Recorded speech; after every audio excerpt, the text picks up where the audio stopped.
Hey, what's up, Pool Chasers? Thank you for joining us today on episode 44 of the Pool Chasers podcast. Our mission is to help educate and inspire in the form of a podcast. Ow!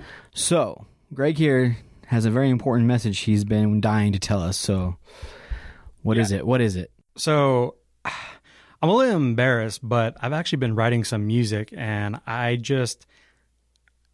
want you guys to hear what I got, because I think it's really good, and I really want the Pool Chasers feedback on just how this goes. So check it out. All right, let's hear it. Get set up here.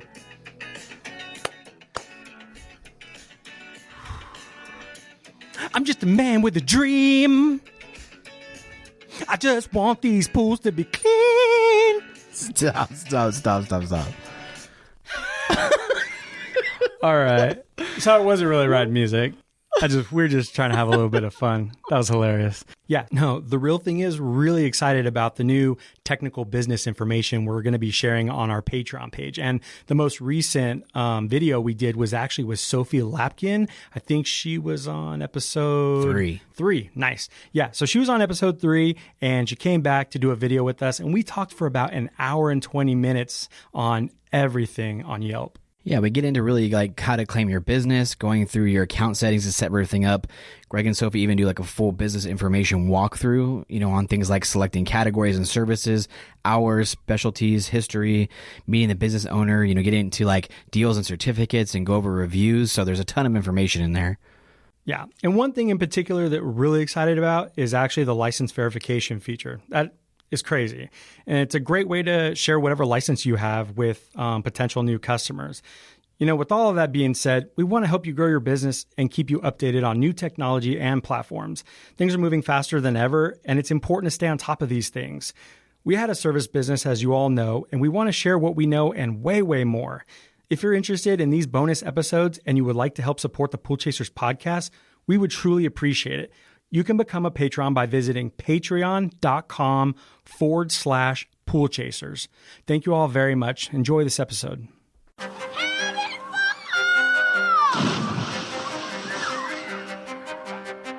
Welcome to your go-to podcast for the pool and spa industry. My name is Tyler Rasmussen. And my name is Greg Villafania. And this is the Pool Chasers podcast. All right. Thank you for joining us today, Neal. Happy to be here, guys. Can you please introduce yourself to the audience and share with us what you do exactly? Sure. It's great to be with you guys. We met maybe 3 years ago, I'm thinking, in Long Beach. So Yeah, for the first time. Yeah. So my name's Neal Polachek. I've been an advisor, board member to startups, technology companies. If you sort of roll the tape back far enough, you'll know that I sold Yellow Pages once upon a time. I always talk about my 9 months selling Yellow Pages as probably the most insightful 9 months of my business career, because I was having to extract money from business owners, small business owners, their precious money, because, back then the Yellow Pages delivered a tremendous value, but I had to literally learn their business before each call that I went in on. And it was a great learning experience. So I did that. Then I ran a research company called the Kelsey Group, which was really the foremost advisory company for the print Yellow Page and digital Yellow Page business. We kept telling our clients that the internet was going to disrupt their business. Some of them listened, some of them didn't. We brought on companies like Google and Yahoo and AOL into the fold, and we were bought out in 2008. Acquired by another company, and I left there around 8 years ago. And since then, I've been, as I said, advising companies in this local media, local business space. And now I'm doing a bunch of work around my notion that business owners, really not just business owners, but all kinds of organizations have to begin to think more like an app. And what I mean by that is that the consumer, the modern consumer out there, is impatient. They want transparency. They want authenticity. And those things really drive how businesses and organizations are going to interact with that consumer going forward. And they need to start really reorienting their business practices to think like an app. Very cool. Yeah, thanks. We'll jump more into that here shortly, but can you kind of share with us a little bit more about yourself, where you grew up? Sure. Sure. I'm lucky enough to have lived in 3 really neat places. Most people won't think it's neat when I say that I was born in Cleveland, Ohio, but it's actually a neat place. It is. It's a neat place. My father, he detested snow. So, Cleveland, Ohio, if you don't like snow, is not a good place to live. I didn't know the difference. I was pretty young when we moved. We packed up the station wagon, my 2 brothers, myself, my parents, red country Squire station wagon, drove across the country. One of the most memorable trips of my life, frankly. And we landed in another great place called Los Angeles, California. And that was a long time ago when LA was this sleepy little town that had some movie stuff going on, but was not the town that it is today. And then I attended some colleges around the state, up at Berkeley, down at UCLA, and then got an MBA at USC. And then you said that like it's basic, all 3 of those. Well, little colleges, yeah, 3 top colleges. I'm not. You didn't go to Stanford? Oh, come on, man. I need to get to Stanford. You're right. It's the hole in my resume, California. But major schools there in California. Yeah, they let me in. Let's put it that way. And now, and my parents didn't have enough money to buy my way in, so I had to get in somehow.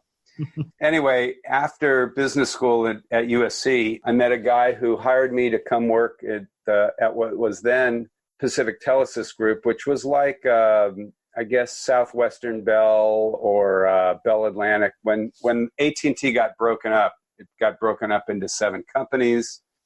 And I worked there for about pretty close to a decade. And that's where I ended up being in the Yellow Page space. If somebody had said before I went to business school that I would end up in the Yellow Pages industry, I would have said, what are you talking about? But then I learned about the business, and it was for probably a century. I don't know how long. I'd have to look at the exact number of years. But it was the mechanism for bringing buyers and sellers together on a local basis. It was a phenomenal book.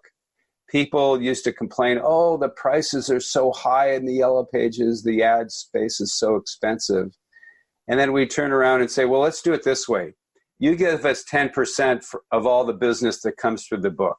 And that would quickly end the conversation about how expensive it was, because in most categories for most business owners, the Yellow Pages delivered incredible value for a long time. And then, of course, the internet came along and started to disrupt it and undermine it. And now we live our lives on apps and on our phones. So it's changed pretty radically. Do you know how long Yellow Pages was around for? I know it's still around, but when it got started? I could look it up. I think it was, if not early 1900s, maybe just before that. Oh. Started by a guy named Donnelly. There became a business called R.H. Donnelly. 2 brothers. One got into the printing business. One got into the Yellow Page business. What year, Kyle? I think it was late 1800s. Maybe Kyle's got it. Kyle says 1883. Okay.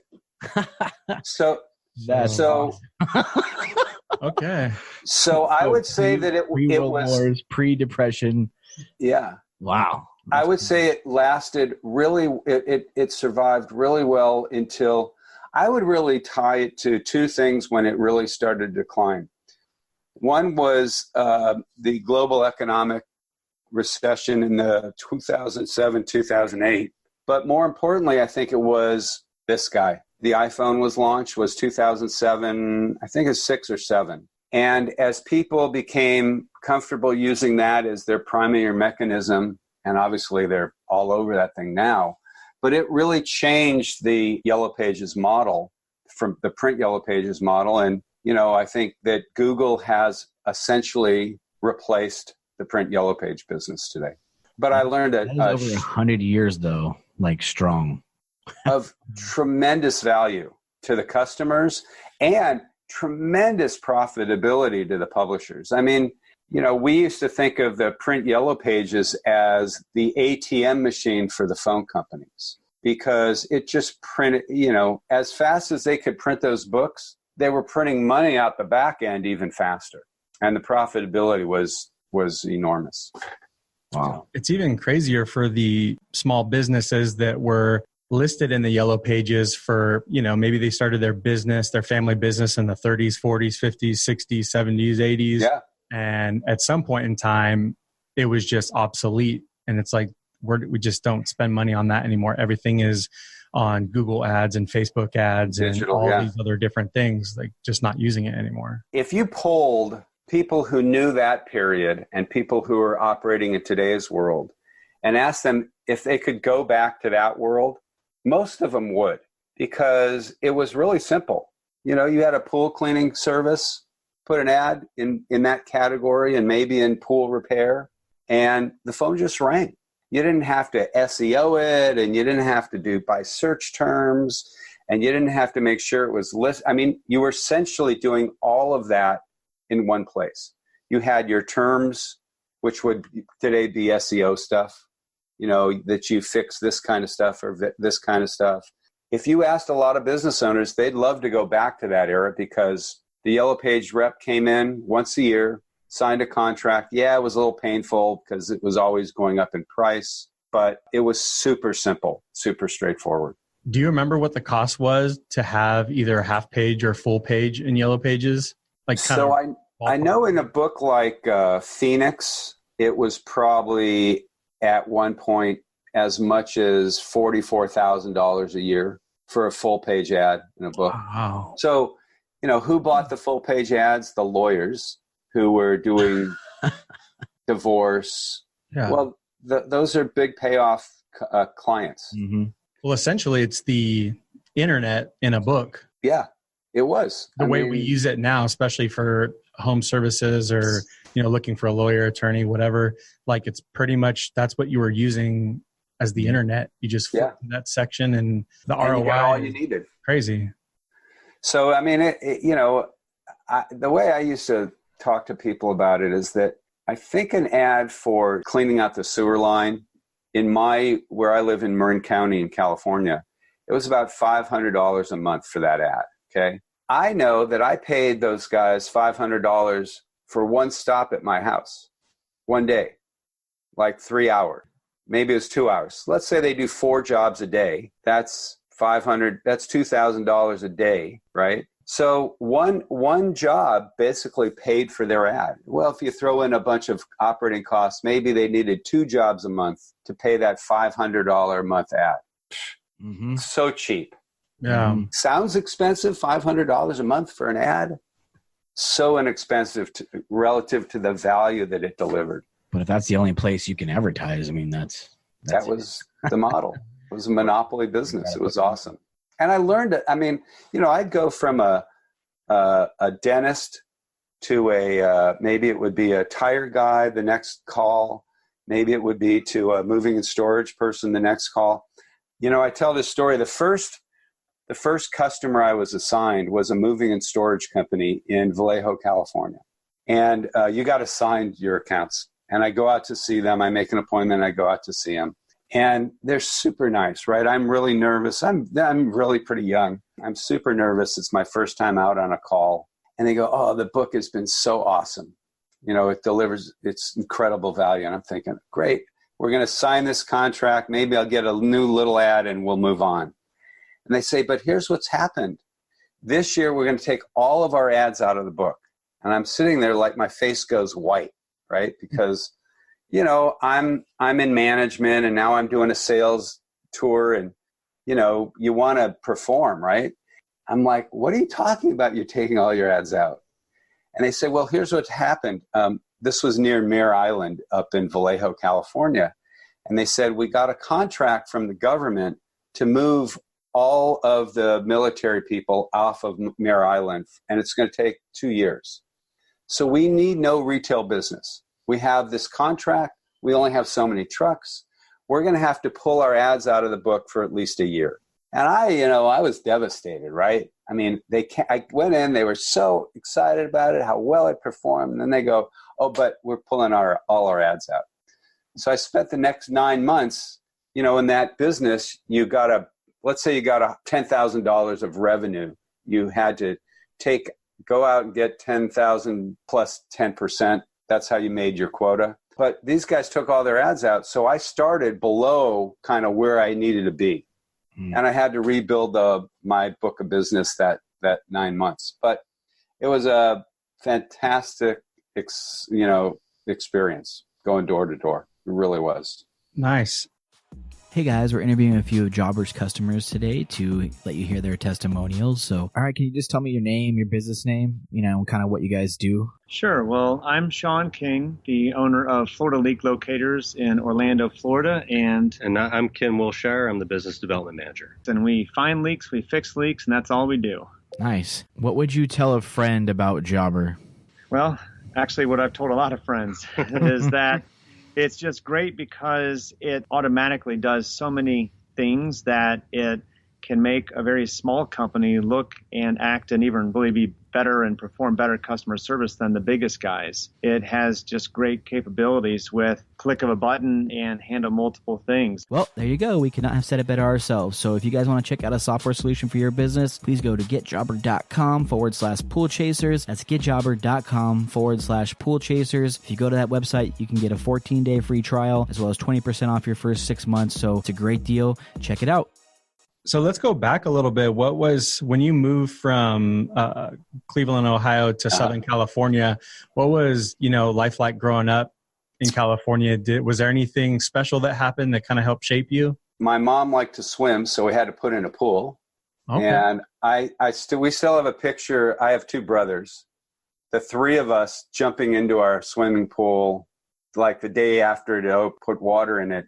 The water was still a little brown at that point because the filtration stuff hadn't taken hold yet. What I remember most, though, about LA is when I was growing up, I lived not too far from Santa Monica in the beach. I have incredibly vivid memories of elementary and middle school, first day of summer, that would finish. Then there'd be the first day of summer, and we'd hop on the 83 or the 83B. Those are the 2 bus lines that went from the west side of LA down to the beach. And we basically, a bunch of friends we'd hop on the bus with our towels. We'd go down to the beach. We'd hang out in Santa Monica Beach, take the bus home. And it was, the thing about LA that I liked a lot was before 1984, it was pretty laid back. It was a laid back city. I think it felt like it was not as global a place as, say, New York then. And so they did this thing called the Olympics in 1984. I think it kind of changed LA from this kind of sleepy, laid back, sort of chill place to this now global city. Right. And it changed, to me, it changed the feel of LA from the laid-back world that I grew up in there to this more hustle bustle. I worked downtown for a while. I think it was before business school, downtown LA. And I do remember one of the best things was on a Thursday or Friday, you go westbound. I would go westbound on the 10. I think the 10 goes through Phoenix, doesn't it? Yep. Yeah. Yep. So I take the 10 from downtown LA to the west side where I lived. Around 6:30, summer, you put I didn't have a convertible, but I had a sunroof. You'd go west, and it was exhilarating. It was like there wasn't a lot of traffic then. You could go 65, 70, summer day. It was just, wow. LA's a big place. I don't know if I've ever done over 60 miles an hour on the freeway in LA. Well, now you'd have to do that like at 3 a.m., which is not a good time to be out on the freeways.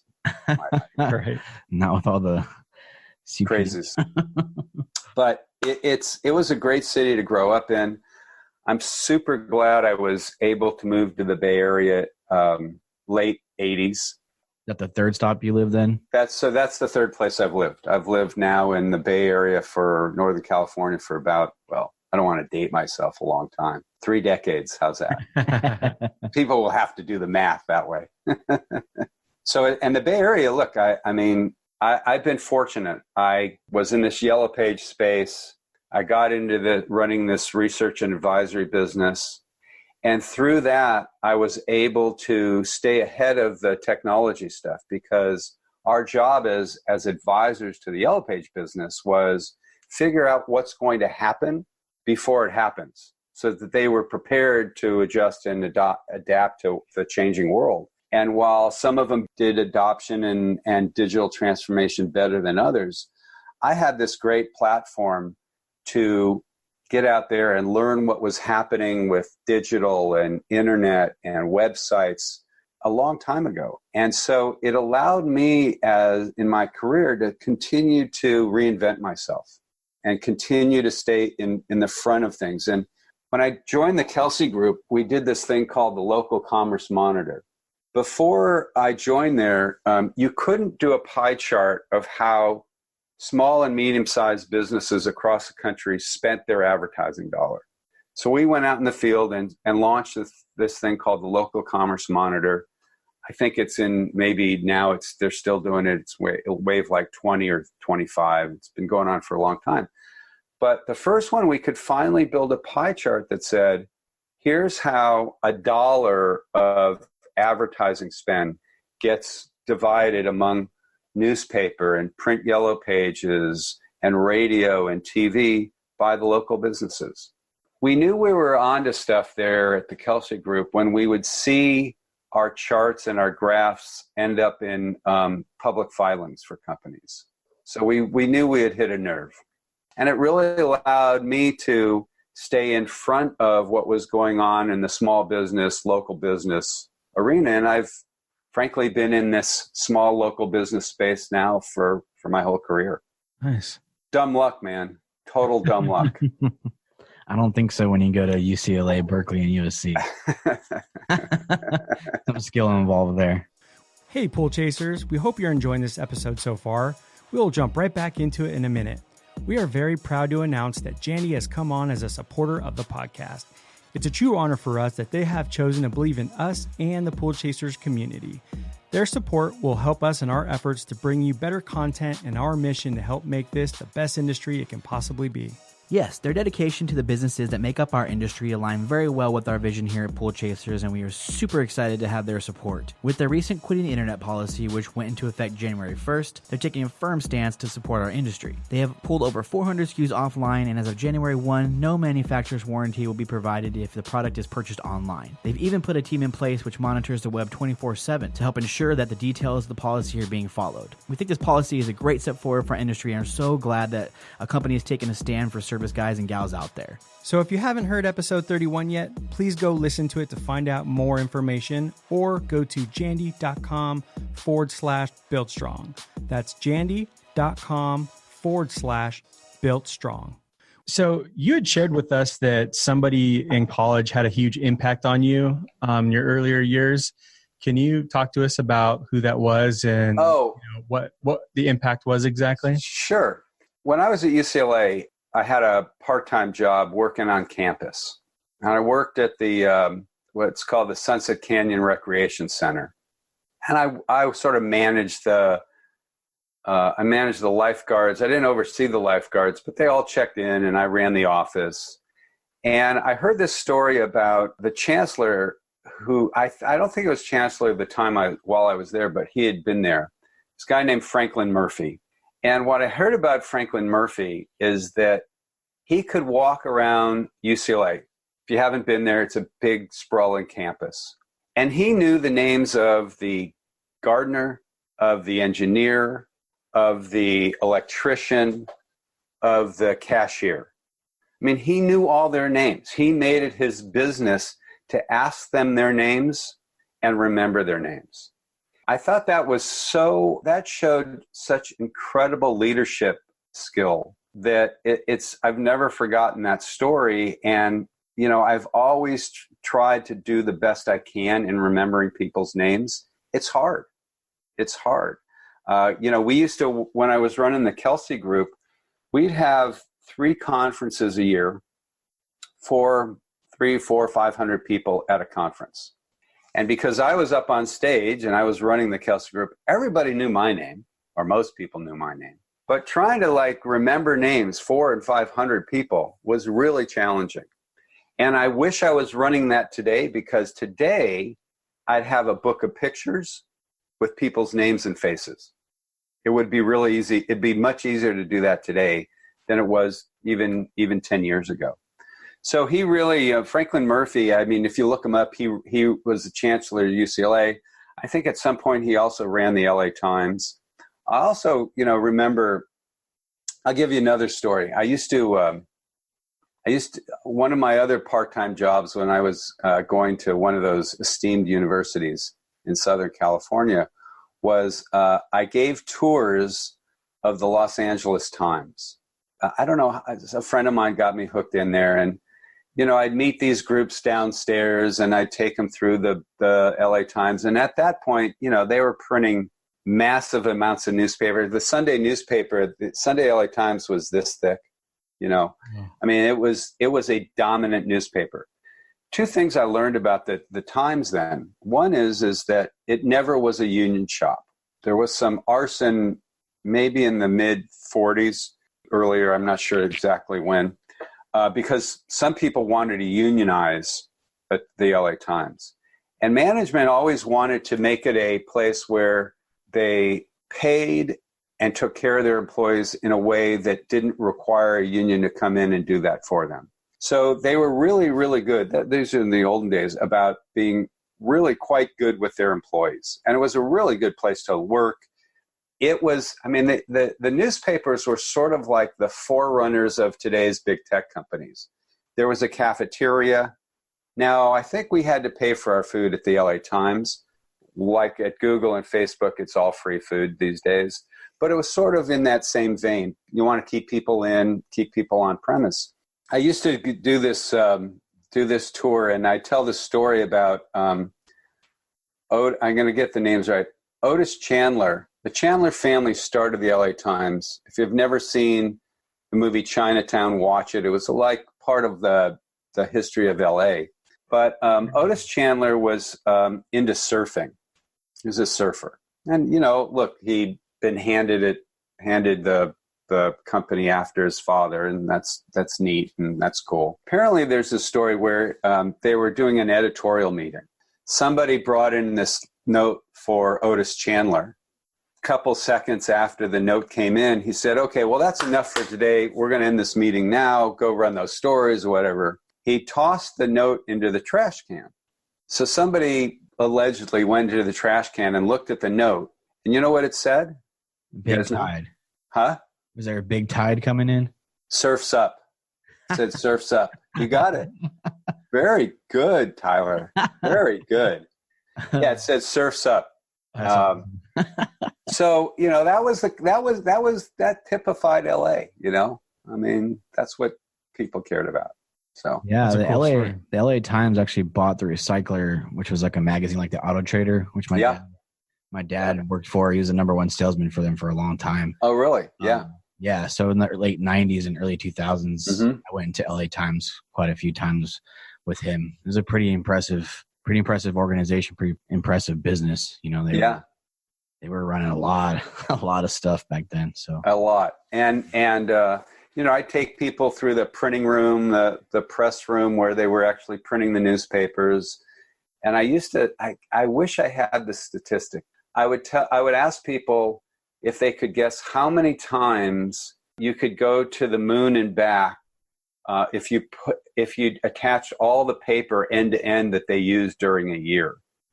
And I don't remember how many times, but they printed so much newspaper. It was crazy. And I grew up with that newspaper, and my older brother and I used to fight over the sports section.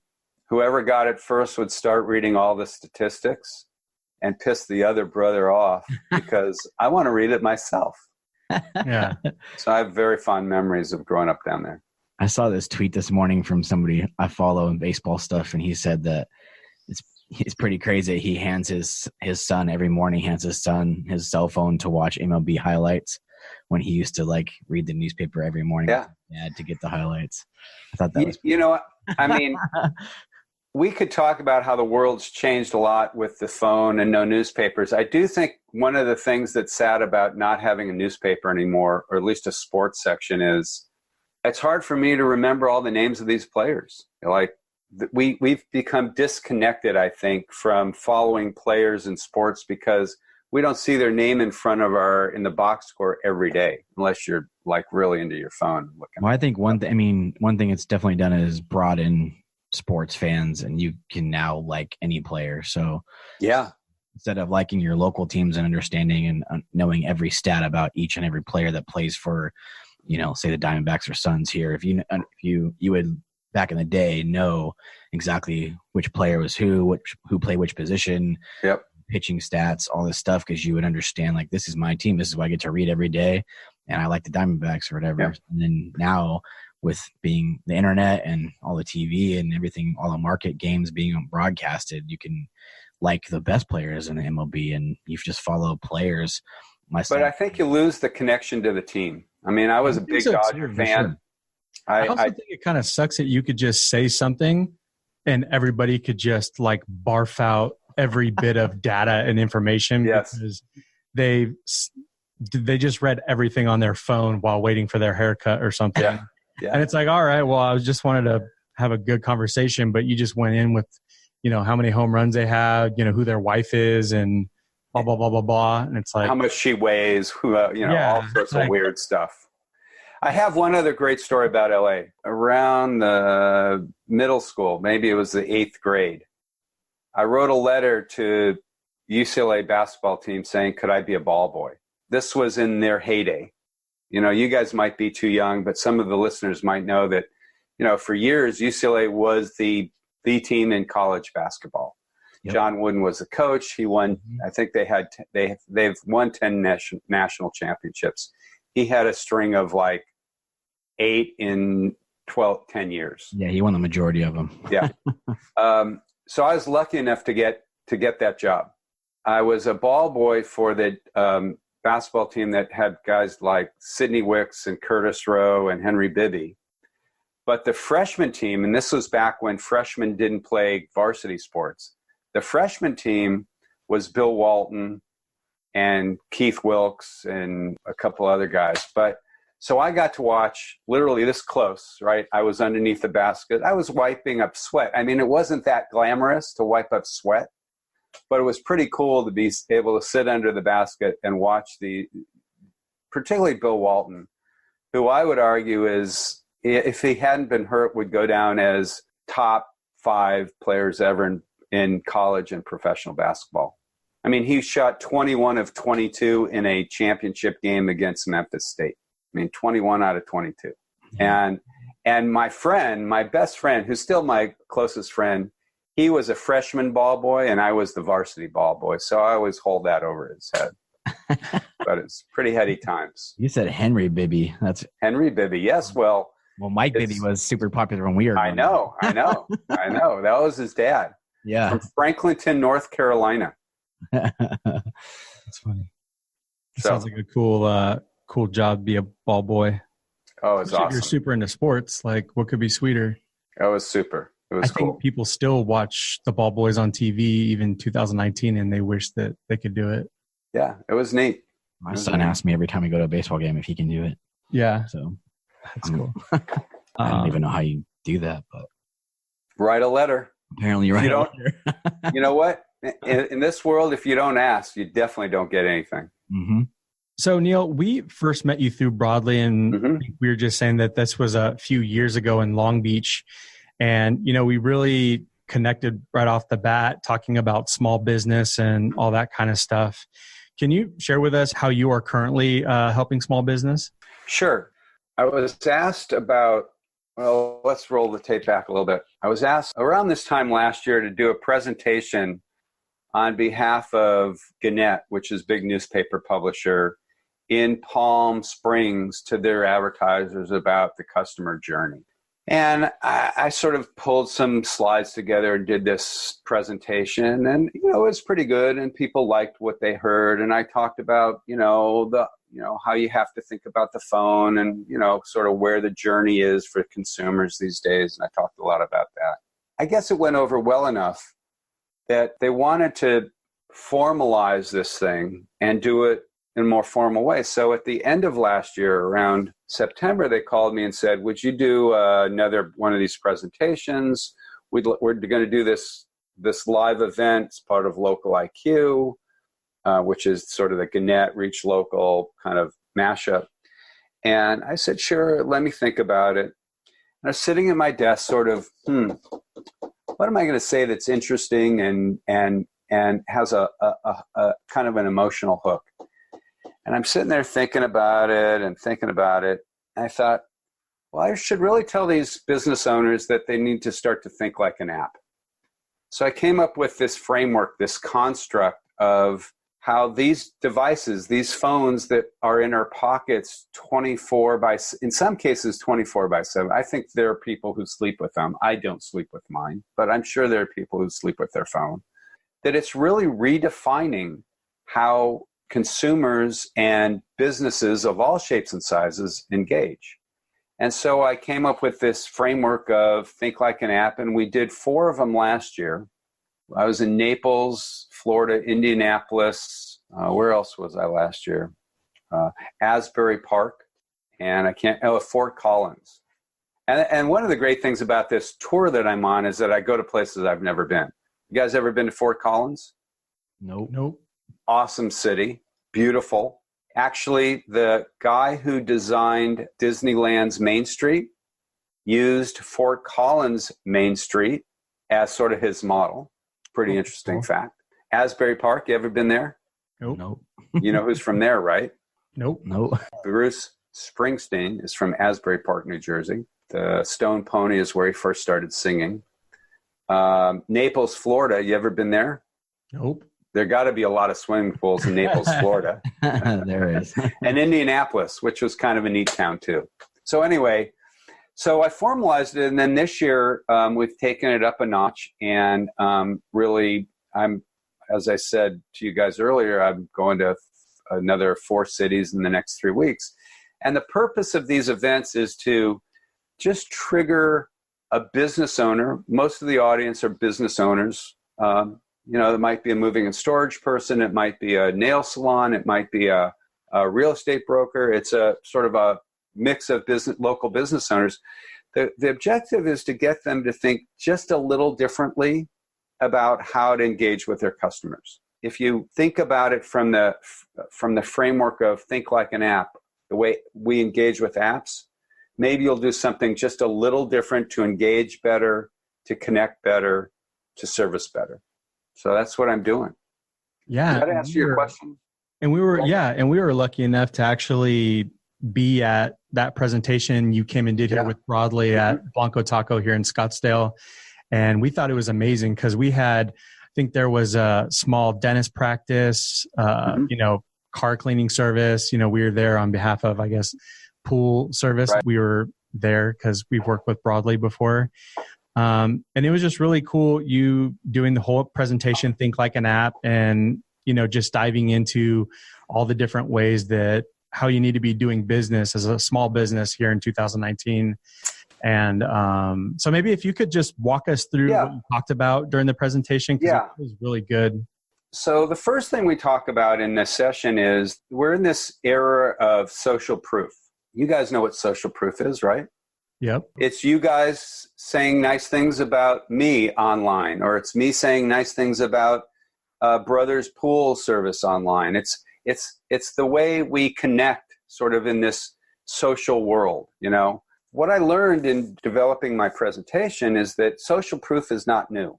And user-generated content, which became really popular maybe a decade ago with Yelp and things like that, user-generated content, that's not new either.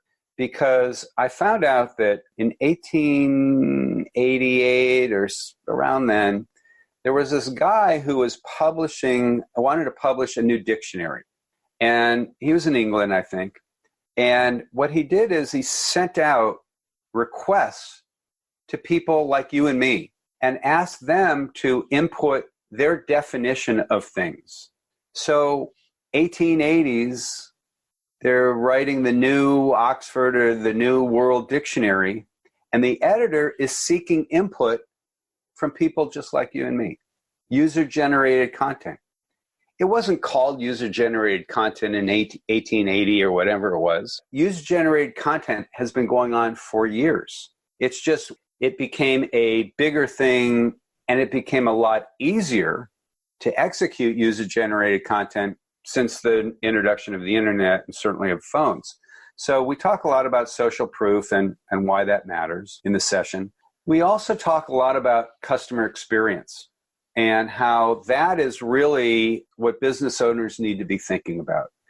Because I have a view that by and large, everything that we buy today, it could be conceived or thought of as commoditized.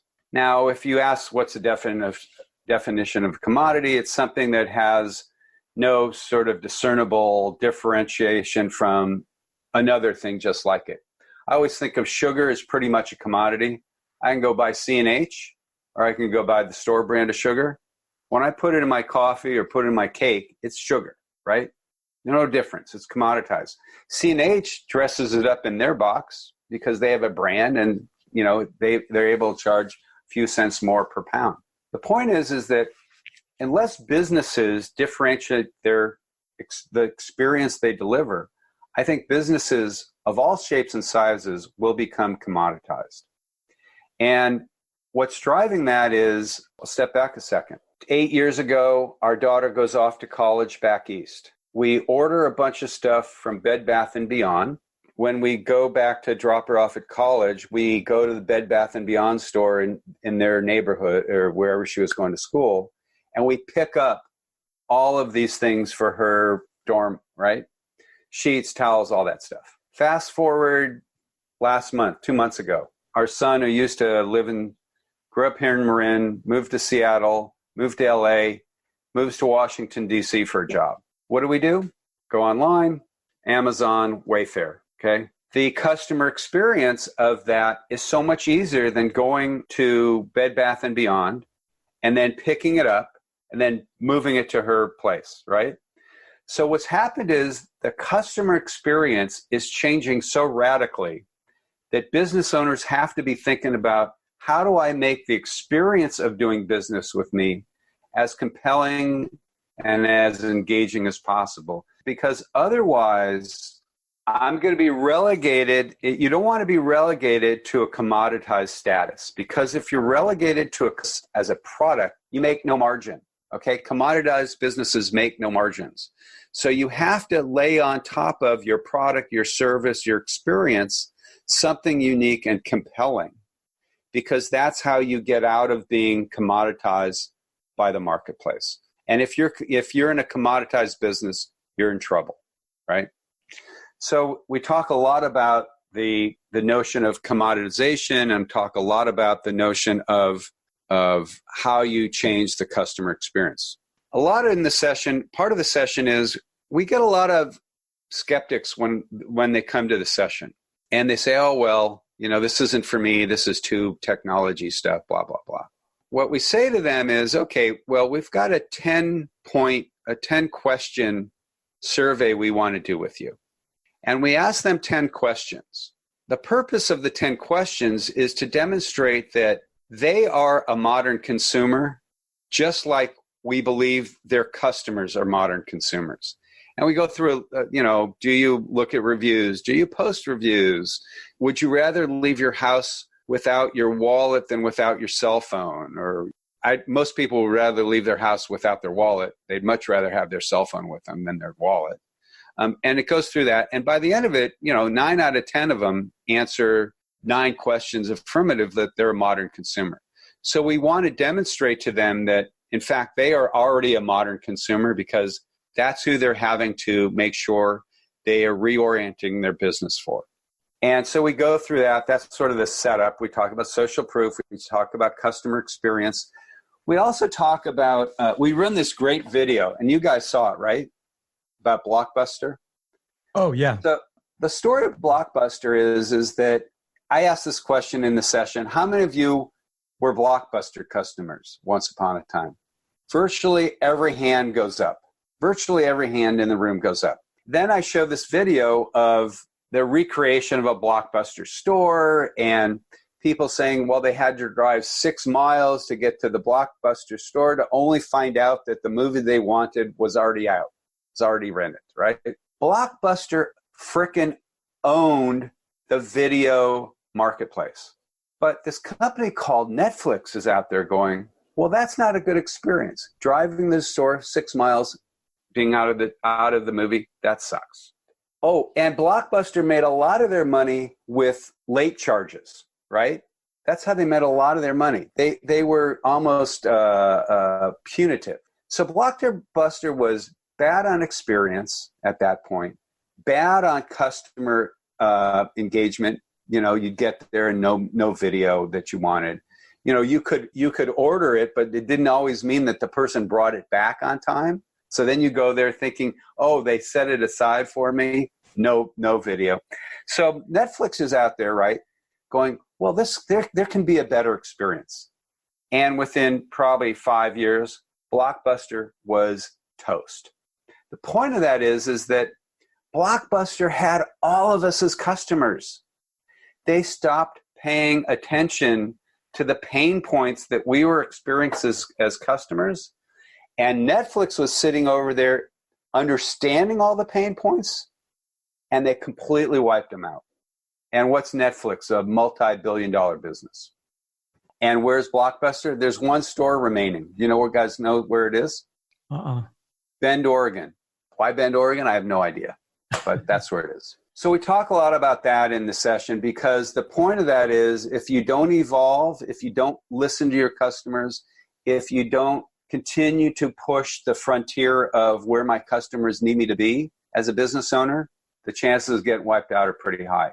I mean, we were all Blockbuster customers. We're now, presumably, most of us are Netflix customers. And we also talk a little bit about Domino's. I don't know if you guys are Domino's fans. You guys have the Domino's app? I do. Don't use it much, but well, what's neat about Domino's is they figured out that they had to reorient their business to become a technology business that sold pizza, not a pizza business that used technology. I do this thing in the session that if you put $1 into Netflix, Amazon, Alphabet, which is Google, Apple, and Domino's Pizza as stocks, and I think it's 2011, and put $1 in those 5 things, those 5 stocks, your best return would have been putting $1 in Domino's. Seems crazy, right? With those 4 others. But Domino's killed it because they figured out that by reorienting their business, using technology in a very compelling way, they could continue to outgrow the rest of the pizza market. And now what I learned at one of our sessions, it was funny, there was a Domino's woman, I think in Greenville, South Carolina, one of our sessions. And I was doing this thing about, well, Domino's in 2016, 60% of their orders came through an online platform, Twitter or whatever their platforms are. So I asked her, what's the percent? Now she said 85% of their orders come through a digital means. Oh, wow. That means they're down to 15% of their orders are by phone. And what's great for Domino's is when I put my order to Domino's and I click mushrooms, it's not like I call up and I say mushroom and the person is lazy and writes down green pepper and now they've got a failure, right? I check off mushrooms. They can't. It's not like I can go, well, I checked green peppers. Oh no, I checked mushrooms. So they've reduced that. And now they're up to 85% of all their orders come through a digital platform. And they have this cool little tracking thing that shows you where your pizza is. Yeah, and they also deliver it now to like random spots like parks and weird stuff. It's pretty Yeah. Well, and if you look at hot spots you can order. If you look at the filing for Uber, you know, Uber's trying to go public in the next little while. Uber Eats is a fantastically good business for them. Uber Eats is, I mean, it's killing it. So, you know, we're all into delivery and DoorDash and these delivery services that couldn't have been imagined, you know, even 10 years ago. Kills your wallet too. But yeah, it's super expensive. Yeah. It kills your waistline too if you're not careful. Yes. I actually saw, I think part of that filing in Uber Eats, it shows all the new categories of food delivery that go beyond, I think it was Asian pizza. Like there were 3 big categories of food delivery before Uber Eats and all these things came on. And now, salads and all these more eclectic food groups or categories of food now get delivered and are growing. Anyway, that's a little bit of a tangent. After we've done all that, sort of talked about customer experience, talked about social proof, talked about branding and stuff, we then move into what's called Think Like an App. And here are the sort of the highlights of the Think Like an App section.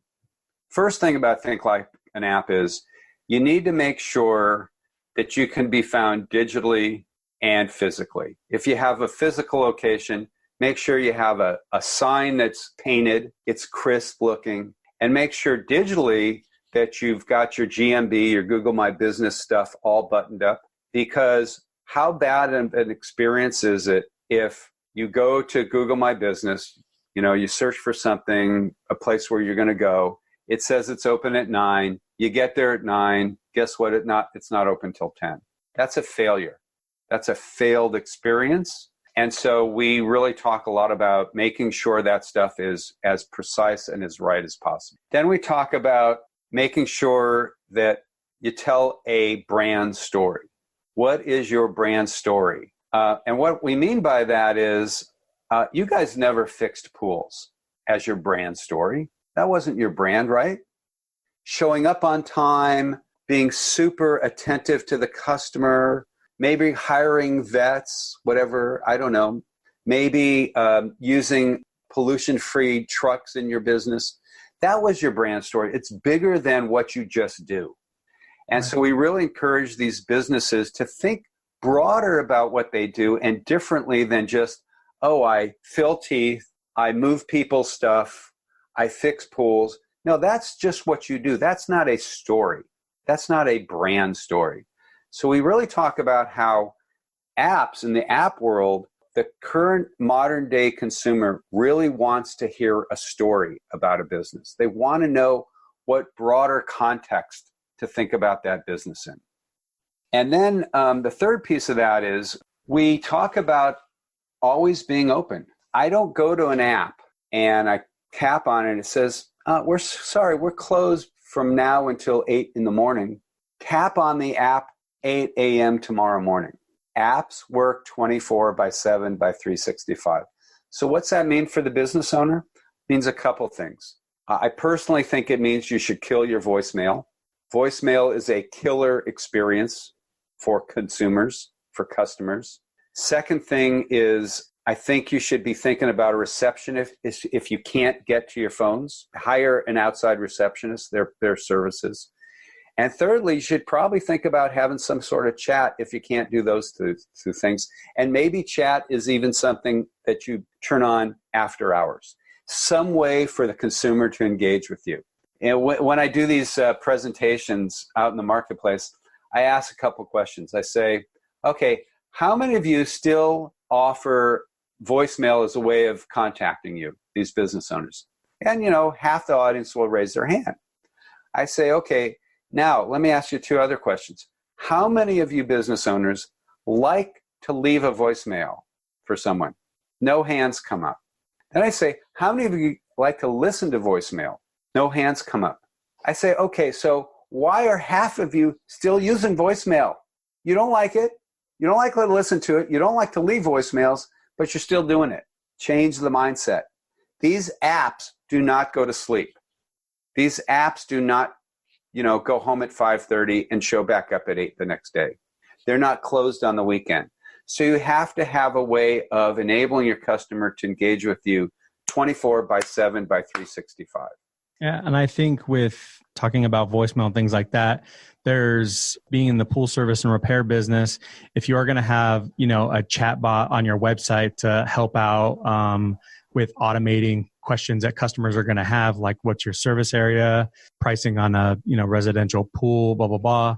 I think it's good for our audience to understand that if you have voicemail in place, you need to add something maybe like a chatbot to your site and ways to automate your business.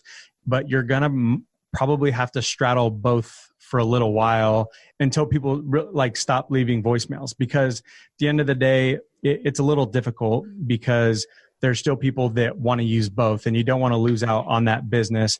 But if you can put something in place that will stop people from using voicemail, then you're really winning, because like you said, nobody likes listening to voicemails. And most of the time with our experience, it could very well be too late. You know what I mean? You listen to the voicemail, you give them a call back. They're like, I already talked to somebody. I've already moved on. Yeah. Exactly. And I'm not saying, look, when I talk about think like an app, couple ground rules. One is you're not going to change your business overnight. So don't leave here thinking you're going to make wholesale change across your business. And two is these things are incremental. Like I said, don't do it overnight. And secondly, you don't need to build an app. Think like an app does not mean your business needs an app, though some businesses are appropriate to build apps. That's sort of part of the ground rules. So then we talk about how do you take some friction out of doing business with your business? What I mean by that, what I say to folks is, what is your TSA pre for doing business with you? And everybody knows TSA pre is you get the faster line. There's less friction in the security process. I don't have to take off my shoes, pull out my laptop, take out my toiletries, right? So what is your TSA pre-approach to getting a customer into your business very quickly? Do you have them fill out forms? Can some of that form be preloaded? What are the steps to reduce that friction? So we talk a lot about that. Then we talk, one of the things where we have some of the best conversations in these sessions is around tracking, okay? So we talked a little bit earlier about the Domino's app, that you can see that they've put the sauce on my pizza, they've put the cheese on my pizza, they've put the mushrooms on my pizza, it's in the oven, it's out of the oven. Amazon sends us notes saying, hey, your package has left the warehouse. Hey, your package is en route. Hey, your package is at your door. I just got one this morning for a credit card that wasn't working. They sent me a note saying, let us know, it's at your door, we think, right? All this technology out there is setting an expectation around the consumer knowing where something is in a process. I'm talking about this in, at the session you guys were at, and I forgot the guy's name. He was the car spa guy, right? Car spa is, for those of you who don't know what car spa is, it's different from a pool spa. It's a car spa, but you take your car there and they wrap it in all sorts of crazy stuff, and it's pretty cool. And what he said, about every couple hours, I take a picture of how that car wrap is going and send it to my customer, so they know where things are in that process. Uber, we watch the Uber going from where it is to our location, okay? All these apps are training us to have this expectation, but what it's really about is transparency. So I was telling the story in Greenville, South Carolina, and this moving storage guy says, well, let me understand this. He says, what you're saying is, today I have between 15 and 25 jobs in process. I'm moving stuff from this location, across the country for these people. 15 to 25 of those at one time. He says, I know within 500 yards where those trucks are every moment of the day, because he's got tracking on them. It's in a database. He says, what you're saying is, instead of all these people calling me 15 and 25 times a day, I should instead send them a note, either text or email, saying, hey, your stuff is in Little Rock today. Your stuff is in Dallas, Texas today. Your stuff is in El Paso today. Your stuff is in Phoenix today. Your stuff is now in LA. I said, exactly. He said, so I could save all those phone calls. So now I don't have to take the phone calls. And B, I'm being proactive with this data and this information as opposed to being reactive. I said, that's exactly right. Same story about a guy who does window covering. This was in Naples, Florida. He says, I do custom window covering. I know exactly where all of the projects are, all of the jobs are for my customers.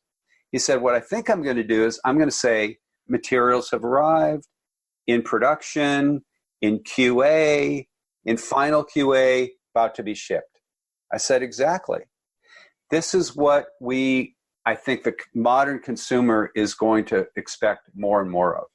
So how's it relate to you guys and the guys who are listening to this call? So like, let's say you're replacing a motor for a spa, right? And instead of, well, we got to order it.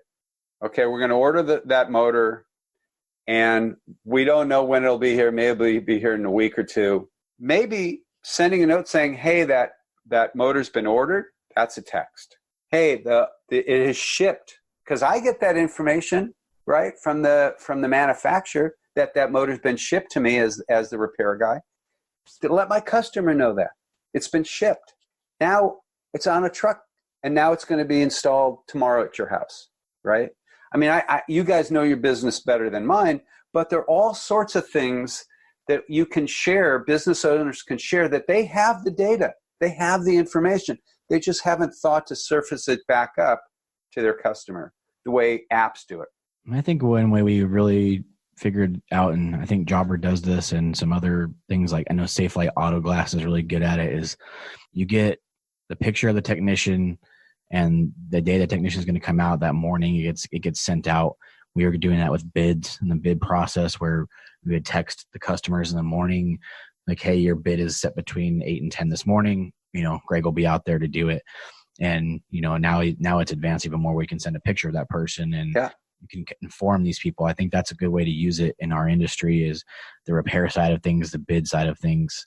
The technician every visit might be a little bit more difficult since it's a repeat thing every week and there's 15 stops, but figure out a way to really let that customer connect with who is coming to their house, understand who's in their backyard, totally around a time frame, so that they can put their dogs away, or they can make sure that somebody's there to unlock the gate, different things like that. It just allows them to be more informed and allows you to look better and give them a better customer experience. And it's important for everybody listening to this to really start thinking about how you can add this to your business, because there's things like Amazon Home Services, Google Home Services, and these are sites that get about 3 billion visitors a month.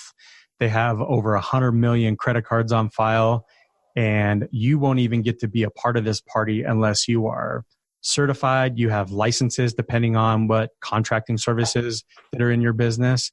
This is something that could kind of replace a lot of other things. And if you're not with it, then you could get dusted. And all these other pool service companies around you are going to be getting business, because people are going to go online, and it might not even be to buy a product per se. It could just be to look for the best pool service repair person. And it's like, okay, if Amazon says that this person checks out and they're in my area, then this is who I'm going to go with. And it gets added almost to a shopping cart and buy now, like a prime deal. And it's crazy to think that we are transitioning into that, but it's already here, it's already moving, and it's just going to get more dominating. Totally agree. And all this stuff, not all of it applies to every business, but some of it applies to all businesses. After we talk about the tracking stuff, we talk about just keeping your customer informed about what, if I think about the dental business, dentists inform their patients that, those who floss versus those who don't floss, 87% of those who don't floss usually get gum disease, and what that turns into and the challenges of that. It's like your customers, your listeners are subject matter experts. They know stuff about this industry. They know stuff about the pool business, about all this stuff. Surface some of that broad intelligence about that industry to their customers, to keep them more informed, to make them smarter about stuff about that category. So it goes across all these categories. Then we talk about making sure to ask for reviews. broadly obviously is great at helping businesses do that. But making sure that you get your social proof, making sure that it's out there, it's updated, it's fresh, it's reliable, it's ongoing. Because so much of the way people buy today is social proof. And even in Google My Business, reviews is a significant driver of how you show up in Google Maps and the 3-pack. Right. Then we talk about loyalty. I don't think enough local businesses do enough with loyalty. You know, coffee places do it well. I go to Pete's Coffee. Been going there for, like 35 years. I'm not that old, but I've been going to Pete's for 35 years or so. Since you were a baby? And what? Since you were a baby? Since I was a baby, yes. Oh, okay. I started drinking coffee when I was 10. They are incredibly good about, I check in and every, so often they say, oh, you have a free drink now, right? What is it? You've got a free service call this week. What is it in your industry? Well, you get free supplies this time. You've been coming to us for 10 years. I have a hot tub. I use the same guy every I do it 3 times a year. I have him come out. Frankly, he could say, hey, this one's on us. You've been a great customer for 10 years, 10 times, like he charged me $250 a stop, $750. I've paid him $7,500 over 10 years. How about free chemicals this one trip? What's his cost? Loyalty does matter. Yeah. I think it really depends on the industry that you're in, because for ours, if you have a well-branded business and you have a team that looks professional and you can make it easy for the customer to understand what your services are and how much it's going to cost, and that's real transparent, that you're going to do the work correctly and you can talk to them and show them that you're going to do the job correctly. Yep. I think that for our industry is really going above and beyond. The fact that a customer can trust you to be in their backyard and do the job correctly and look professional, and they're not, scared having somebody in their backyard that, might look a certain way. That's why the, HVAC, plumbing, garage door businesses, they do so well because of the way that they use their CRM and the way that they communicate with the customer and how they come out when they say they're going to come out. And if they're running late, they tell them they're let you know. They keep you updated, and then they discuss with you what's going on, and they have a real conversation. And I would like to say that most people do that, but most people don't do any of that. Yeah. A few do. Don't be afraid to ask for those reviews too. I think people are always scared now, or a lot of times scared to ask for the reviews. If you do a good job and you can ask that person where they found you, if they found you online, that's an easy transition into, well, you guys found me online because of these reviews. If you wouldn't mind, please leave me a review. Right. Talked about with Eric episode last time. He talked about how, if he does like something little like lube up an O-ring and it fixes it, that's kind of what he does to in replace of that service call fee. The service call fee, just ask for a review. Yeah. So there's little things like that for reviews, and reviews are super important. Obviously. And reinforcing loyalty. reinforcing that loyalty. One of the other things we talk about in the session I forgot about is people's names. So there's this great quote. I'll try and get it right. Said by Dale Carnegie. You guys know Dale Carnegie, right? Oh, yeah. Famous sales guy, business magnate, made steel, I think. Carnegie Mellon, all that stuff. It goes something along the lines of the most emotional words somebody can use is somebody's name, right? We as humans like to hear our name be used. Not hey, not you, but our names. It personalizes. It dignifies us. It says we're important to other people. And as business owners, look, I go onto my United app. They have how many customers? 10 million? I don't know what the number is. What's it say? Hi, Neal. It knows my name. My pool guy when I call, should know my name. It comes up it's probably on caller ID. Hi, Neal. All those little things that these apps do so well, we have to think about how we can do that in the offline world or the non-app world. Maybe you guys have found the quote. maybe Kyle's found it. I think the quote is, remember that a person's name is to that person the sweetest and most important sound in any language. Beautiful. Those are such simple things to try and remember people's names, but they are so incredibly important. And technology can help us, because if you let's say your customers or your listeners have technicians using an app, and it shows that they're about to go to Neal's house, and Neal's wife's name is Lori, and she happens to be in the backyard. Hey, that's kind of cool. They know my name.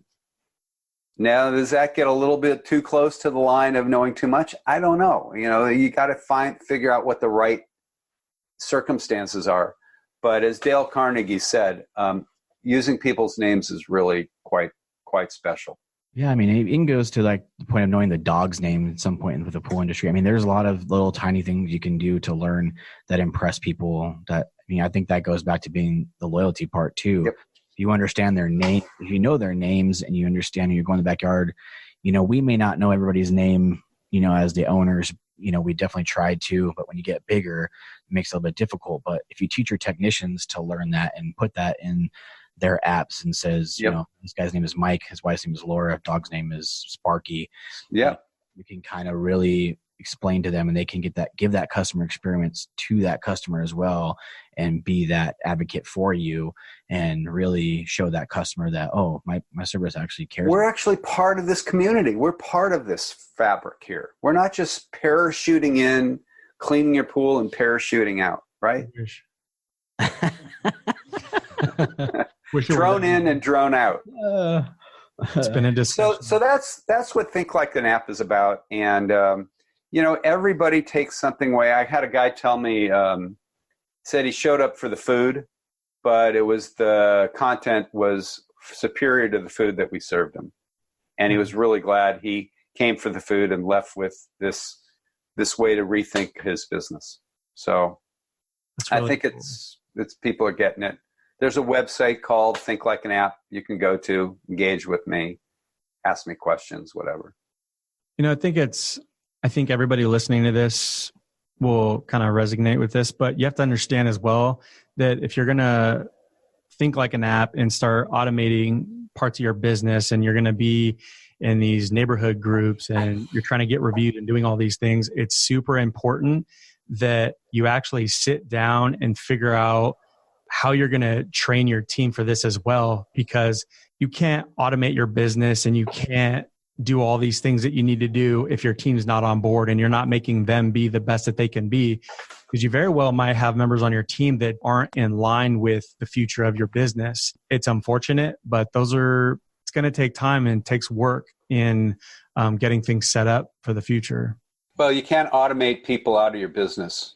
So you either have to have them jump on board, or you have to say, sorry, we're moving in this direction. We need people who are progressive in that way. Maybe this isn't the right fit, because you're totally right, Greg. The people thing will still matter hugely. All this tech stuff can absolutely help, and it can reduce friction, and it can improve some margins, and it can, make things a little bit more efficient or a lot more efficient. But at the end of the day, there are still humans involved in these businesses, and they have to be as committed and trained as possible. Otherwise, you can put on all the technology in the world, and if the people suck, your business sucks. Yeah. The technology should be there to help you. If you do it right, it should make the owner's life easier, the office manager, receptionist's life's easier, your pool cleaning technicians and the repair people, the managers. It should be making everyone's life easier, because as well as your customers' lives, easier too. Yeah. I think one of the big counters we get with any of this stuff is really that I don't need this because I've been doing it so often, and word of mouth works better for me than any of this stuff. Yeah. That's what Blockbuster said. Exactly. Yeah. And that's what I mean by, that's why we take these business owners through this 10-question little survey Well, they say, well, oh, this isn't relevant to my business. If we flip that around and say, well, let me ask you about you as a consumer, right? You want immediacy, you want transparency, you want authenticity, you read reviews. You do all these things that you say, well, it really doesn't apply to my business. But you as a consumer, not as the business owner, you as the consumer, do all those things and expect all those things. So if you expect all those things as a consumer of other people's products and services, why wouldn't you expect that your customers of your service require the same things? So it does turn a bunch of heads around. We had one old guy in a session. It's a 10-question survey. 9, if you get not 8 or 9 or 10, we call you a modern consumer. Most people, this one guy in this session, he was the only one who only had answered 2 questions in the affirmative, but he was like 85 years old. Oh, wow. Well, I think it's an excellent, habit to think like the customer. I don't think a lot of people do that enough.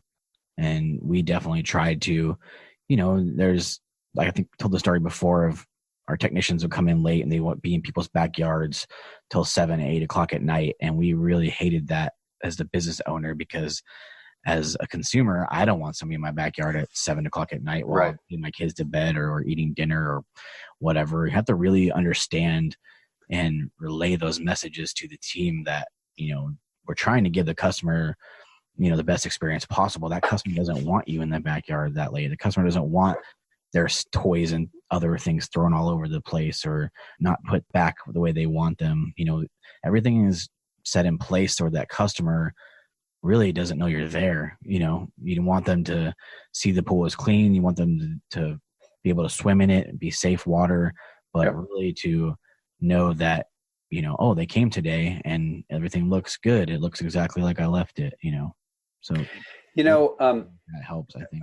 On that notion of the customer, Apple would not be the kind of company it is today if they were not incredibly passionate about making the phone experience about me. What's happened is what all this think like an app stuff is really about is I as the consumer, I'm the center of the universe. And if businesses don't understand the consumer being the center of the universe, they'll be out of business. Blockbuster proved that. The department stores are proving that. Bed Bath & Beyond just closed another 150 stores. They're proving that, okay? That's what this is about in many ways. This puts the consumer in the power. It used to be suppliers had all the power in our world. This little device flipped that upside down and said, you know what? The buyer now has all the power. They can go out there and post a review. They can compare products and services in an instant. They can engage quickly. And people in businesses who don't understand that me, the consumer, is at the center of things and has all the power, they're toast. They're toast. Awesome. Thank you so much for sharing all of that with us, Neal. Love the presentation, and we love this, what you covered today. Well, it's great being on with you guys. And it's really fun taking our conversations, our relationships to the next step, to the next place too. And I look forward to staying engaged with you guys and maybe doing another follow-up or having another conversation down the road. I think what you guys are up to is sensational. Thank you. Thank you. Can you tell listeners where to find you again? You said there's a website and how to get a couple places.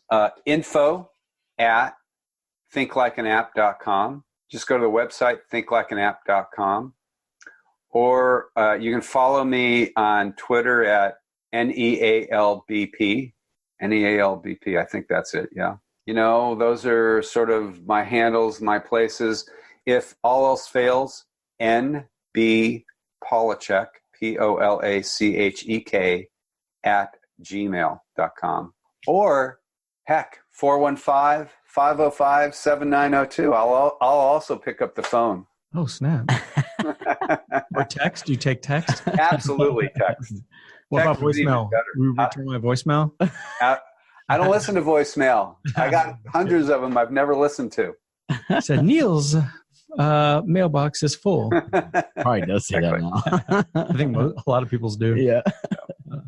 You guys are a pleasure. It's really neat to see what you guys are up to too. It's really cool. Thank you so much, Neal. Well, have a good day, and we look forward to sharing this with our listeners. You bet, Greg.